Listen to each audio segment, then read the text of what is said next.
better not touch. Poison Bonjour à tous ceux qui nous rejoignent. Richard est de retour de vacances. Nous sommes le lundi 16 août, il est 7h51.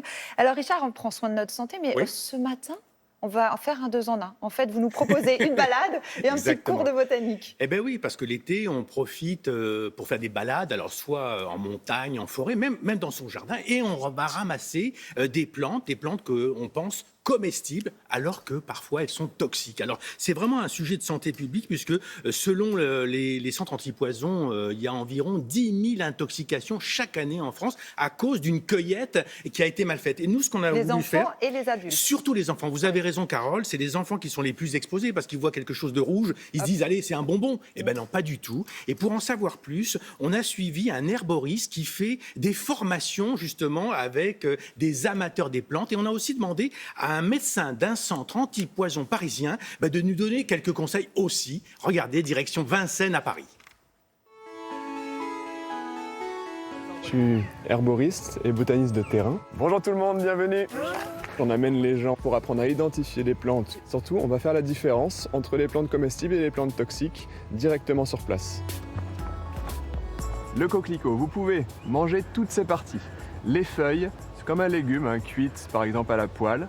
Vous pouvez aussi manger les pétales pour faire des décorations ou en faire des sirops, des bonbons. Mais attention, si on mange trop des feuilles, des parties qui contiennent du latex, il y a une toxicité. Il ne faut pas en abuser. La grande ciguë, elle est très dangereuse. C'est une plante mortelle qui, au début, crée des palpitations, des vomissements et qui peut aller jusqu'à la paralysie musculaire des muscles respiratoires, donc carrément la mort. Donc, pour être sûr, il faut observer s'il y a des poils. Ça, c'est important à retenir.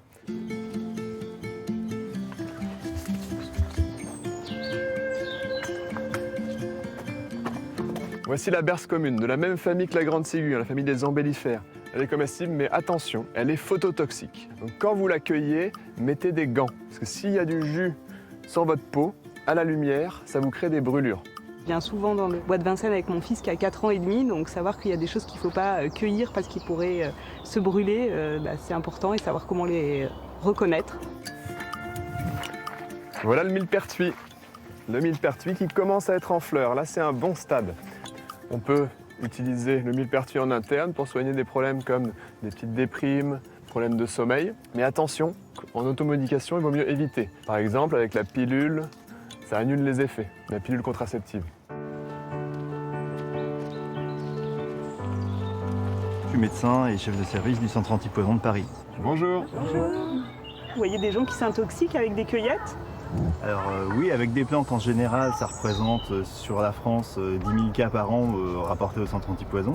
Et avec la cueillette, effectivement, on sent que c'est la mode. Alors on voit qu'il y a de plus en plus de cas de gens qui s'intoxiquent en s'étant trompés de plantes lors d'une cueillette.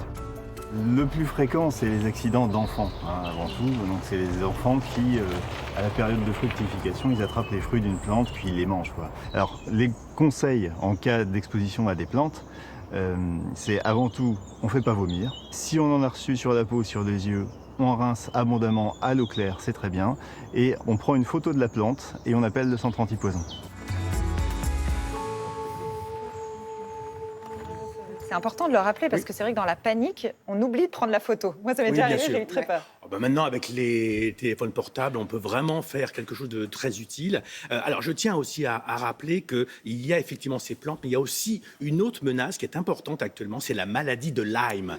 Donc, je tiens à dire que ceux qui veulent se balader et qui veulent choisir quelques plantes, il faut qu'ils fassent attention si d'aventure, par exemple, ils font un pique-nique.